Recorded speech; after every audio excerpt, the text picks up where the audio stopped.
நம்ம வீட்டில் சாப்பாடு என்னன்னு பார்த்துடலாமா? அன்னைக்கு நம்ம வீட்டில் சூப்பரான சாப்பாடுங்க. என்னன்னு பார்த்தீங்கன்னா இது காடை கிரேவி மாதிரி வச்சுருக்கேங்க. சூப்பராக இருக்கும். சுட சுட சாதத்தில் போட்டு பிடிச்சி சாப்பிட அருமையாக இருக்கும். ஒரே ஒரு உருளைக்கிழங்கு வெட்டி போட்டு காடை கிரேவி வச்சுருக்கேன்.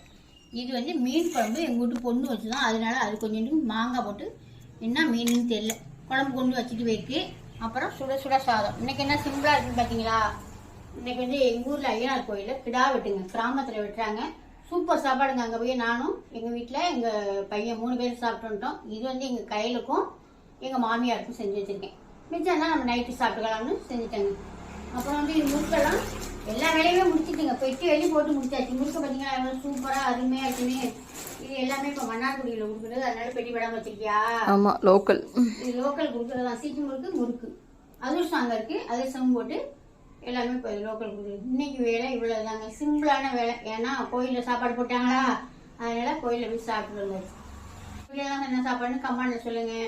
அப்புறம் வந்து நம்ம வீட்டில் இப்போ வந்து காம்போ ஆஃபர் போயிட்டுருக்கு. அப்புறம் ஃப்ரீ ஷிப்பிங் போயிட்டுருக்கு. பழவாட்டு தண்ணியில் உங்களுக்கு எது வேணுமோ மேலே நம்பருக்கு வாட்ஸ்அப் பண்ணி வாங்கிக்கோங்க. பாய்.